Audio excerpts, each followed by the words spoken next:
Hello everyone. हमारे current affairs का ये सेकंड वीडियो है जिसमें हम the Hindu and Indian express के आर्टिकल्स को डिस्कस कर रहे हैं। तो आज हम इसमें जो भी न्यूज़ आर्टिकल्स है, जो इंपॉर्टेंट न्यूज़ आर्टिकल्स है लास्ट वीक के, उनको देखेंगे और उनसे रिलेटेड जो आपके क्वेश्चंस हैं, जो आपके प्रीलिम्स या मेंस में पूछे जाते हैं, उनको हम यहाँ पे सॉल्व करेंगे या उनका कंटेंट देखेंगे। सबसे पहले जो आर्टिकल है जो कि आया था हमारे द हिंदू पेपर में, it's time to operationalise the Indian defence university. So यहाँ हमारे जो रिटायर्ड एडमिरल करमवीर सिंह हैं, उन्होंने इंडियन डिफेंस यूनिवर्सिटी की बात कही है।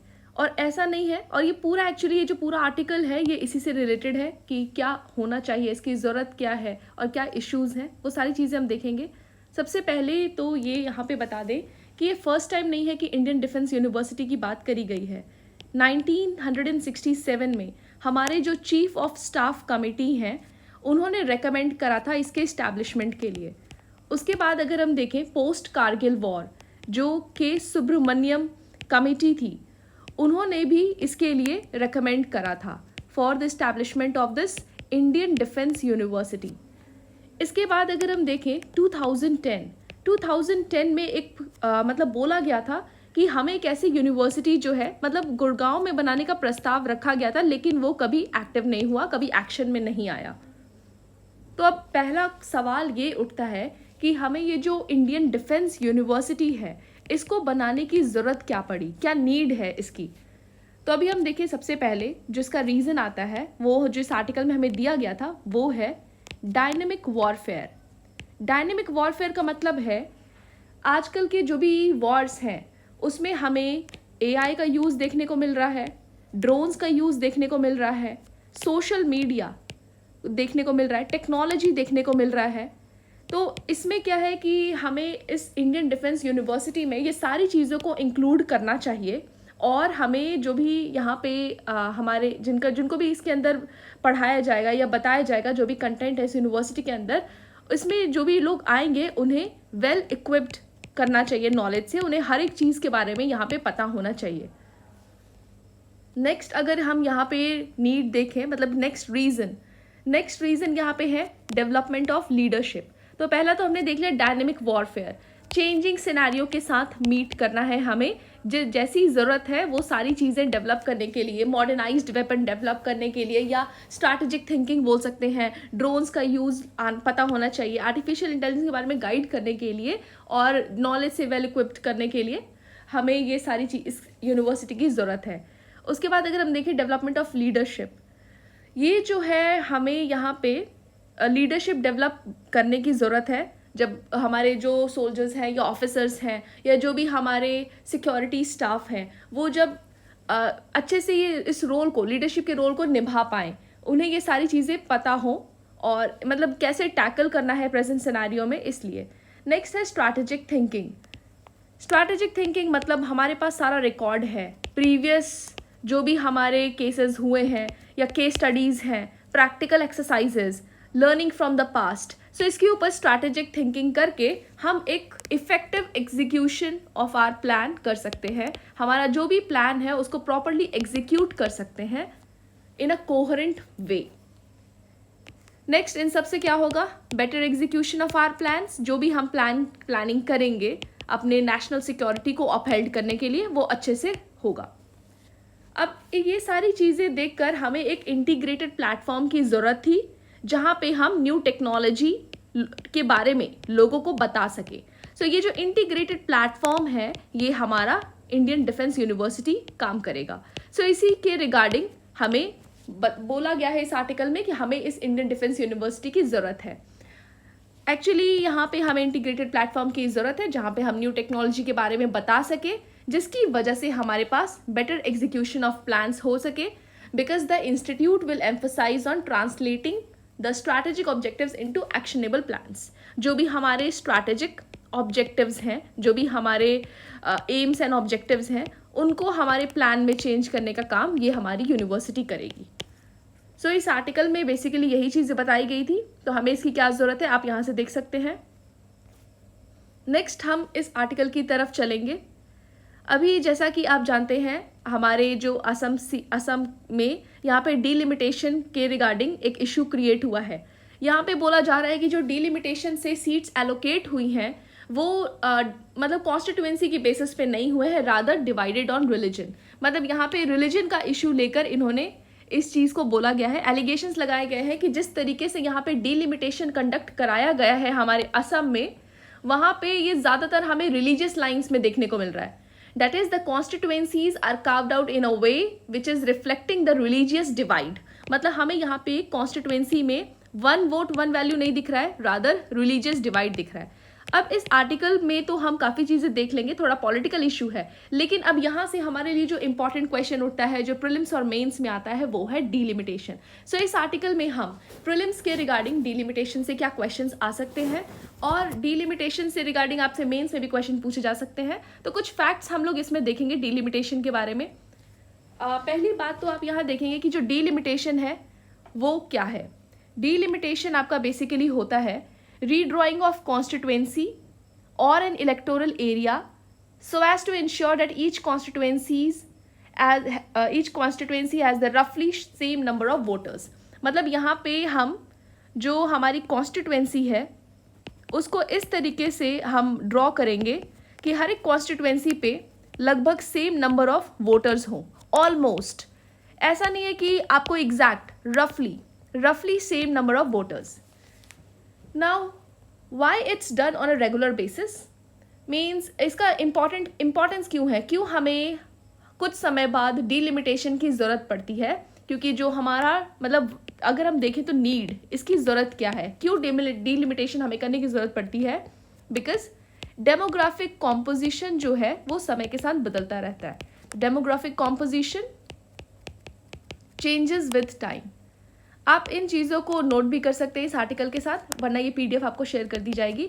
और basically to upheld the principle of one vote one value.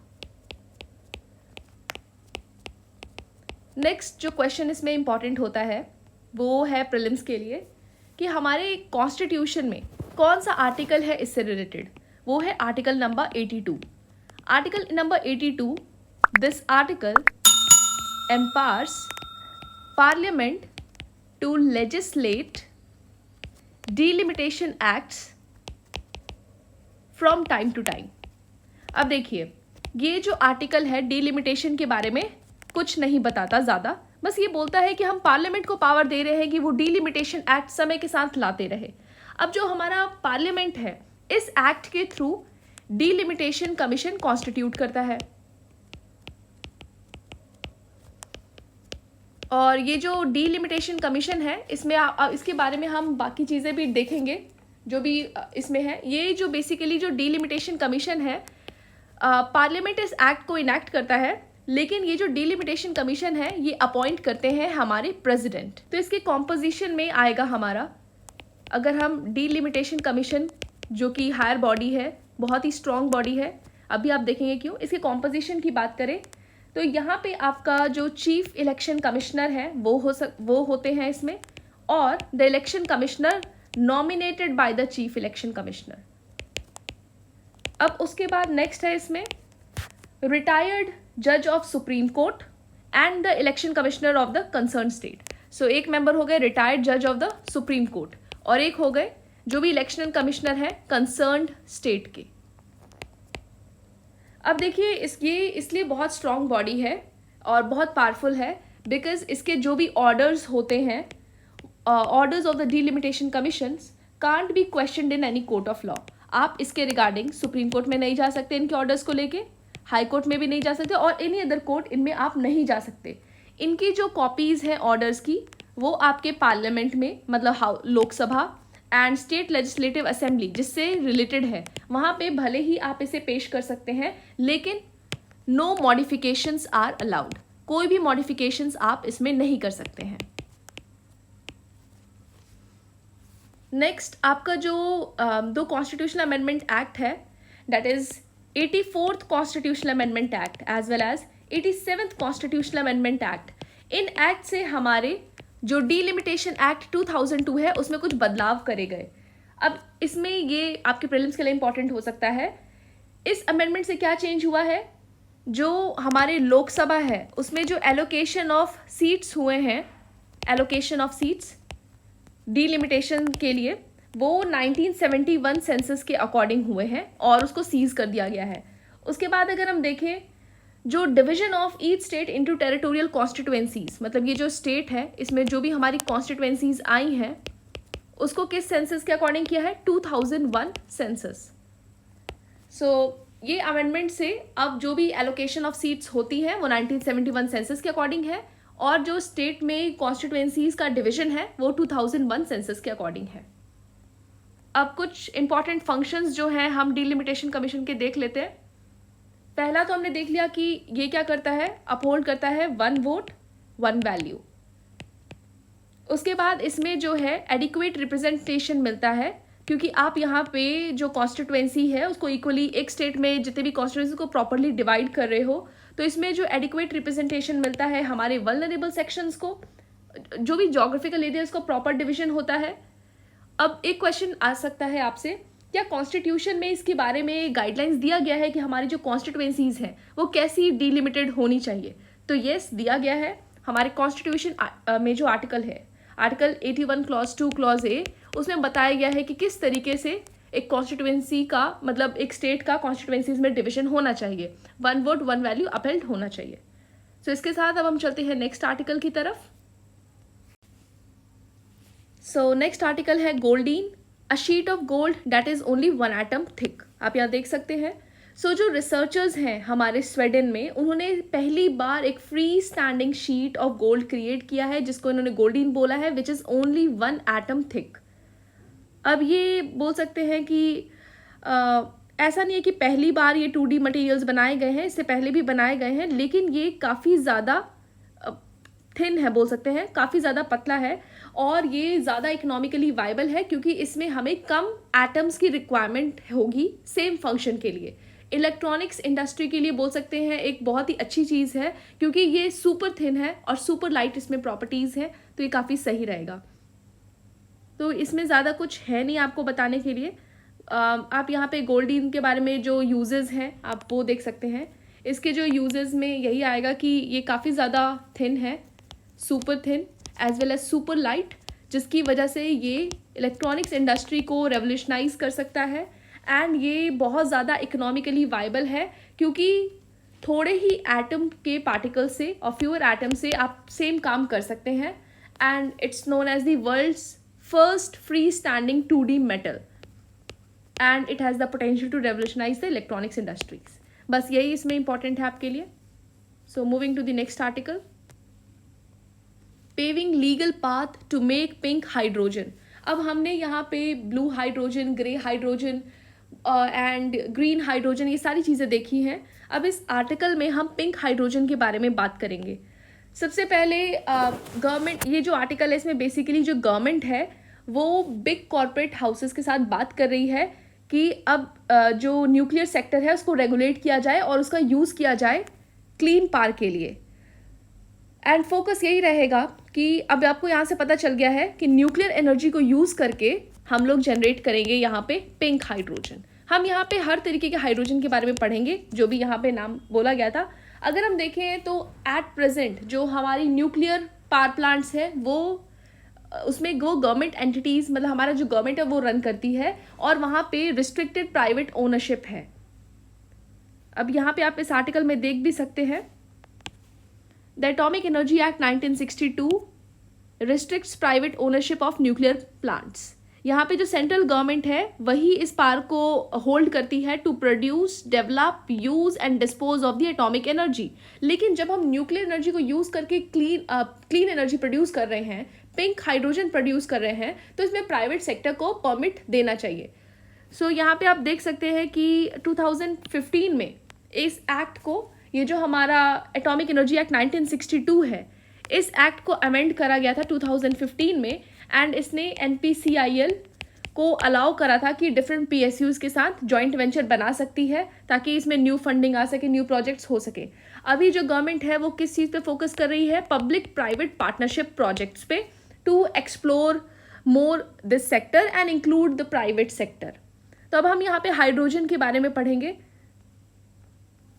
यहाँ पे अगर आप देखें हाइड्रोजन, अब जैसे ये पिंक हाइड्रोजन है तो इसका मतलब ये नहीं कि हाइड्रोजन का कलर पिंक है। यहाँ पे जो हाइड्रोजन है आप सब जानते हैं कि हाइड्रोजन जो है एक कलरलेस गैस है।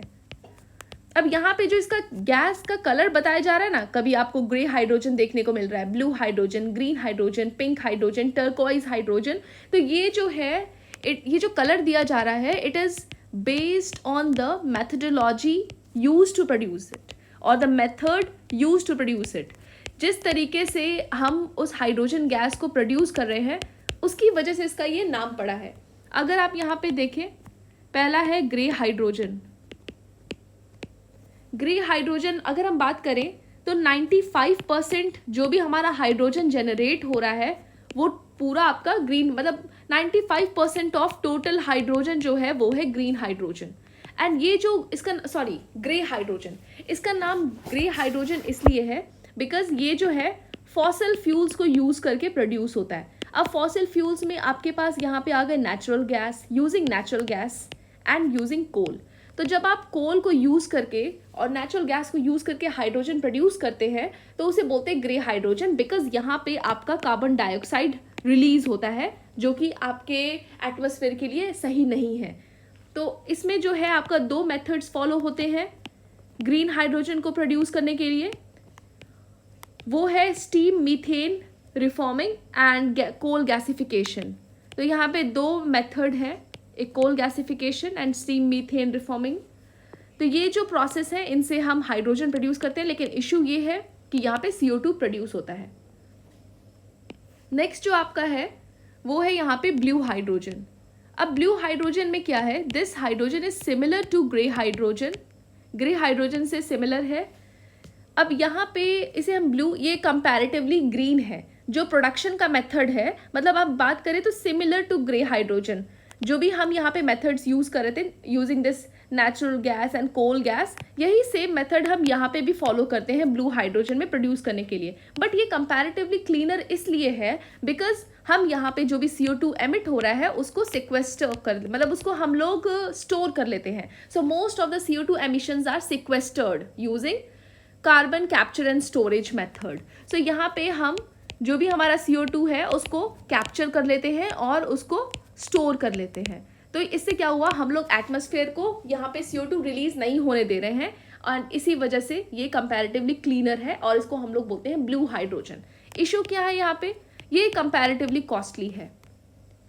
नेक्स्ट अगर हम यहाँ पे देखें तो आपका आ जाएगा यहाँ पे ग्रीन हाइड्रोजन। अब ग्रीन हाइड्रोजन में क्या है, यहाँ पे आपका क्लीन एनर्जी जो है यूज करते हैं, मतलब यहाँ पे प्रोडक्शन के लिए क्लीन एनर्जी का यूज होता है। फॉर एग्जाम्पल इलेक्ट्रोलिसिस मेथड, जिसमें हम H2O वाटर को ऐसे अलग करते हैं H2 and O2 में। तो ये हो गया ग्रीन हाइड्रोजन, इसमें हम लोग क्लीन एनर्जी का यूज करके क्लीन फ्यूल जनरेट कर रहे हैं। देन नेक्स्ट हम पढ़ेंगे पिंक हाइड्रोजन, जिसके बारे में ये आर्टिकल है। तो ये जो पिंक हाइड्रोजन है इसमें क्या बताया गया है, इसमें हम लोग न्यूक्लियर एनर्जी को यूज करके, मतलब न्यूक्लियर एनर्जी को यूज करके हाइड्रोजन प्रोड्यूस करेंगे और ये कंपैरेटिवली क्लीनर है क्योंकि यहाँ पे नो CO2 एमिशन देखने को मिलेगा। सो इसीलिए हमें न्यूक्लियर एनर्जी सेक्टर को एक्सप्लोर करने की ज़रूरत है और प्राइवेट पार्टनरशिप और प्राइवेट सेक्टर को इंक्लूड करने की ज़रूरत है। एक और आपको यहाँ पे देखने को मिलता है hydrogen, that is turquoise hydrogen. अब ये आपसे क्वेश्चंस मैच द कॉलम में भी पूछा जा सकता है या वन लाइनर में भी पूछा जा सकता है। अब ये जो है किस मेथड से बनता है turquoise hydrogen, it is made using a process called methane pyrolysis. So methane pyrolysis method को यूज करके टर्कोइज हाइड्रोजन प्रोड्यूस किया जाता है। यहाँ पे मीथेन को हाइड्रोजन एंड सॉलिड कार्बन में स्प्लिट करते हैं आफ्टर हीटिंग। नेक्स्ट आर्टिकल है Maharashtra gears up for tiger translocation to Sahyadri reserve in a bid to revive numbers. So यहाँ पे टाइगर को शिफ्ट करने की बात करी जा रही है महाराष्ट्र में from Tadoba Andheri tiger reserve to Sahyadri tiger reserve. So यहाँ से हमारे लिए जो इम्पोर्टेंट है वो हमारे प्रीलिम्स या मेंस में क्वेश्चन पूछा जाता है रिगार्डिंग द टाइगर रिजर्व, तो हम कुछ इसके रिगार्डिंग पढ़ेंगे। तो ये जो आपका सह्याद्री टाइगर रिजर्व है ये कितने एरिया में फैला हुआ है, अगर आप देखें तो ये जो है वेस्टर्न महाराष्ट्र में है सह्याद्री टाइगर रिजर्व, और इसके अंदर आते हैं कुछ डिस्ट्रिक्ट्स जैसे कोल्हापुर, सतारा, सांगली एंड रत्नागिरी। सो ये जो डिस्ट्रिक्ट्स हैं वेस्टर्न महाराष्ट्र में, इसमें ये सह्याद्री टाइगर रिजर्व फैला हुआ है, and it is located in the Sahyadri range of the Western Ghats in, तो सह्याद्री रेंज आपको लग भी रहा है वहीं पे है, सह्याद्री रेंज में फैला हुआ है टाइगर रिजर्व। और ये जो सह्याद्री रेंज है it forms a common boundary between Maharashtra, Karnataka and Goa. So Sahyadri range आपके 3 स्टेट में फैला हुआ है, और ये जो सह्याद्री टाइगर रिजर्व है 4 डिस्ट्रिक्ट्स में फैला हुआ है। और यहाँ पे आपको जो फॉरेस्ट देखने को मिलता है वो है semi evergreen and moist deciduous forest. अब देखिए इसकी स्पेशलिटी क्या है। ये one of the 5 tiger reserves in the country है जहां पे 0 टाइगर्स हैं विद इन द रिजर्व।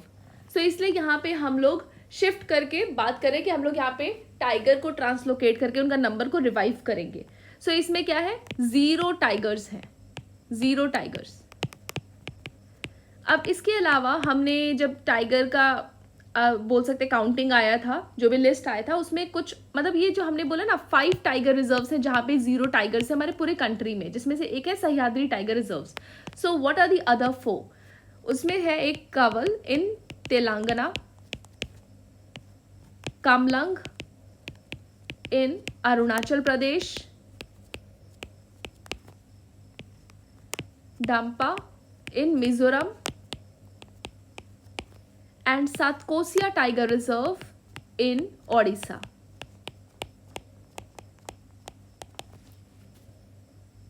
सो हमारा हो गया इसमें जो भी हमारे टाइगर रिजर्व से रिलेटेड इंपॉर्टेंट फैक्ट्स थे कि हमारा सह्याद्री टाइगर रिजर्व हमारे इन 4 डिस्ट्रिक्ट्स में फैला हुआ है, सह्याद्री रेंज हमारे 3 स्टेट्स में फैला हुआ है, यहाँ पे आपको semi evergreen and moist deciduous forest देखने को मिलता है, और जो सह्याद्री टाइगर रिजर्व है उसमें फिलहाल 0 टाइगर्स हैं जिन्हें हम रिवाइव करने की बात करें, इसलिए हम इन्हें तादोबा अंधेरी टाइगर रिजर्व से दिस सह्याद्री टाइगर रिजर्व में ट्रांसलोकेट करने की बात कर रहे हैं।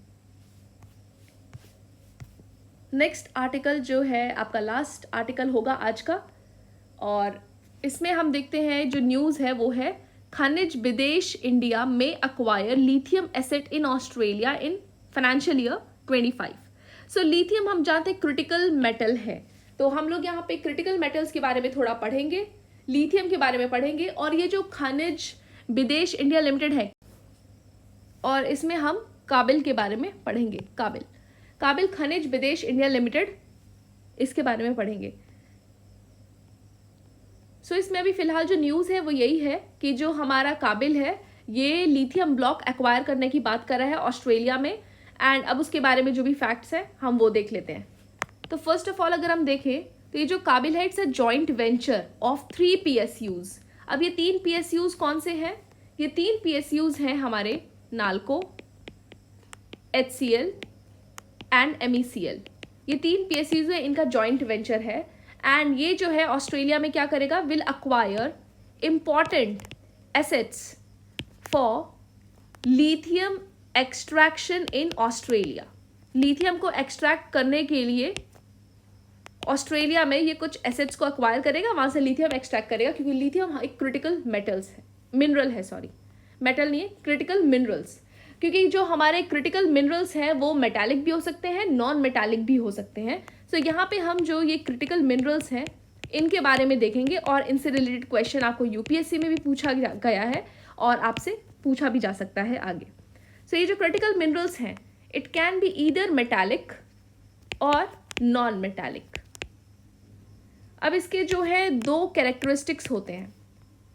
सबसे पहले ये हमारे जो आजकल की मॉडर्न टेक्नोलॉजी है उसके लिए बहुत इंपॉर्टेंट है for the functioning of the modern technology, economies as well as national security. So हम जानते हैं कि आजकल जो हमारी नेशनल सिक्योरिटी है वो बहुत ज़्यादा इम्पॉर्टेंट है हमारे कंट्री के लिए, और हम चाहते हैं कि आसपास के जो देश हैं वो बहुत ज़्यादा मॉडर्नाइज्ड हैं, चाइना है, USA, रशिया है, तो हमें इन सब कंट्रीज से अपने आप को प्रोटेक्ट करने के लिए, या फिर हम बोल सकते हैं नेशनल सिक्योरिटी को अपहेल्ड करने के लिए हमें भी मॉडर्नाइज होने की ज़रूरत है। हमें भी ऐसे स्ट्रॉन्ग वेपन्स और बहुत ही पावरफुल वेपन्स रखने की ज़रूरत है कि हम अपनी नेशनल सिक्योरिटी को सबसे टॉप लेवल पे रख सकें। तो इसीलिए हमें क्रिटिकल मिनरल्स का यूज़ करने की ज़रूरत है। दूसरा कैरेक्टरिस्टिक्स, मतलब ये क्रिटिकल मिनरल्स को पहचान करने की कैरेक्टरिस्टिक्स बता रहे हैं कि ये हम लोग मॉडर्न टेक्नोलॉजीज में बहुत ज़्यादा इंपॉर्टेंट होता है इनका यूज़। दूसरा, इनका supply, there is a risk that it supply chains could be disrupted. So एक रिस्क इनके साथ एसोसिएटेड रहता है कि जो इनकी सप्लाई चेन है वो डिसरप्ट हो सकती है।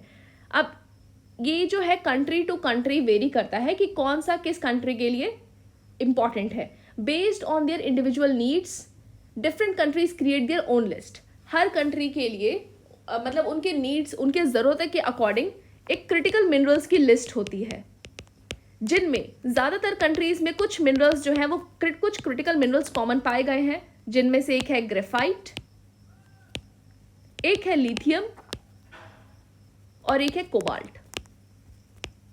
अब ये जो हमारा बेसिकली काबिल है जो हमें लिथियम एक्वायर करने की बात कर रहा है ऑस्ट्रेलिया में, इस जो जॉइंट वेंचर है, इस कंपनी का एम क्या है कि आइडेंटिफाई करे, डेवलप करे, प्रोसेस करे and make the commercial use of the strategic minerals in overseas. मतलब यहाँ पे जो क्रिटिकल मिनरल्स हैं उनका ओवरसीज में अच्छे से मतलब यूज हो पाए, उसे ले पाए अपने अंडर में, अपने कंट्रोल में प्रोक्योर कर पाए, ताकि हम इसका प्रॉपर सप्लाई अपने इंडियन डोमेस्टिक मार्केट में कर सकें। अभी हम लोग जनरली जो फोकस कर रही है वो, मतलब ये जो कंपनी फोकस कर रही है वो लिथियम और कोबाल्ट में फोकस कर रही है। सो इस आर्टिकल में यही था न्यूज़, क्रिटिकल मिनरल्स के बारे में आपको एक जो बेसिक चीज़ थी वो जाननी थी। और ये जो हमारा काबिल है ये 3 PSUs का जॉइंट वेंचर है, तो यही इसमें जो है इम्पॉर्टेंट था। अब इसके बाद हम फिर कुछ आर्टिकल्स के साथ नेक्स्ट वीडियो में आएंगे। आप यहाँ से जो कंटेंट है इन आर्टिकल्स को रेफर करके प्रीलिम्स एंड मेंस दोनों के लिए यूज़ कर सकते हैं। प्रीलिम्स के लिए जो फैक्चुअल इन्फॉर्मेशन, फॉर एग्जांपल जैसे डिलिमिटेशन एक्ट में कुछ आर्टिकल्स डिस्कस करे गए हैं, कॉम्पोजिशन डिस्कस करे गए हैं, और मेंस के लिए जो भी आपको यहाँ से कंटेंट दिया जा रहा है आप उसे यूज़ कर सकते हैं। प्लस इन आर्टिकल्स को आप एक बार पढ़ भी सकते हैं, अगर आपको इसमें कुछ इंपॉर्टेंट मिल रहा है तो आप वहाँ से, जैसे Argentina is a part of lithium triangle, यहाँ से आपको ये फैक्ट भी देखने को मिल रहा है। तो लिथियम ट्राइंगल आप बोल सकते हैं कि मतलब हम लोग अर्जेंटीना, ऑस्ट्रेलिया, इन सारे कंट्री से बात करते हैं। लिथियम हमें चाहिए, क्रिटिकल मिनरल चाहिए हमें हमारे इलेक्ट्रॉनिक्स इंडस्ट्री को बूस्ट करने के लिए। सो अभी हम इस वीडियो को यहीं पे एंड करते हैं। नेक्स्ट आर्टिकल्स के साथ हम आएंगे नेक्स्ट वीडियो में। और अगर आपको वीडियो अच्छा लगा तो लाइक एंड सब्सक्राइब करिए। और यहाँ पे एक स्मॉल अनाउंसमेंट है, आप यहाँ देख सकते हैं, जो प्रामाइएस का वॉरियर प्रीलिम्स बैच है, इसे आप एक बार गो थ्रू करिए और इस बैच के डिटेल्स को देखिए। यहाँ पे आपको 300+ आवर्स की क्लासेस करवाई जाएंगी, daily MCQ test and 100 days के लिए ये आपको कवर कराए जाएंगे। देखिए जो भी चीज़ें आप यहाँ पढ़ते हैं उनसे रिलेटेड आपके पास यहाँ पे टेस्ट करवाया जाएगा। वीकली टेस्ट होगा जिसमें आपका परफॉर्मेंस को एनालाइज करा जाएगा। और यहाँ पे प्रीवियस ईयर क्वेश्चंस जो हैं आपके UPSC as well as BPSC को टैकल करा जाएगा यहाँ पे। और यहाँ पे जो भी आपको updated printed prelims booklet share करी जाएंगी। 12,000 MCQs आपके इन टोटल हो ही जाएंगे। आपके पूरे यहाँ पे जो भी टेस्ट हैं, जो भी डेली टेस्ट हैं, वीकली टेस्ट सीरीज़ है, वो सारी इंक्लूड करके आपको इतने MCQs शेयर करे जाएंगे। स्पेशल फोकस आपका current affairs in Bihar special पे रहेगा। और ये जो है आपका बैच, ये 26 मई से स्टार्ट हो रहा है, तो आप इसके डिटेल्स देखकर आप इस बैच को ज्वाइन कर सकते हैं और अपना सिलेक्शन जो है उसे कर सकते हैं। सो आज के लिए हम इस वीडियो को एंड करते हैं। नेक्स्ट वीडियो में मिलेंगे नए कंटेंट के साथ। यहाँ पे आपको जो भी चीज़ें बताई जा रही हैं आप प्रीलिम्स एंड मेंस दोनों के लिए यूज़ कर सकते हैं। यहाँ पे आपको the Hindu and Indian express दोनों से रिलेटेड आपको करंट अफेयर्स यहाँ पे करवाया जा रहा है। जैसे अगर कोई भी आर्टिकल आता है तो उससे रिलेटेड प्रीलिम्स के क्या क्वेश्चन बन सकते हैं, मेंस के क्या क्वेश्चंस आपसे पूछे जा सकते हैं, वो सारी चीज़ें यहाँ पे बताई जा रही हैं। So thank you.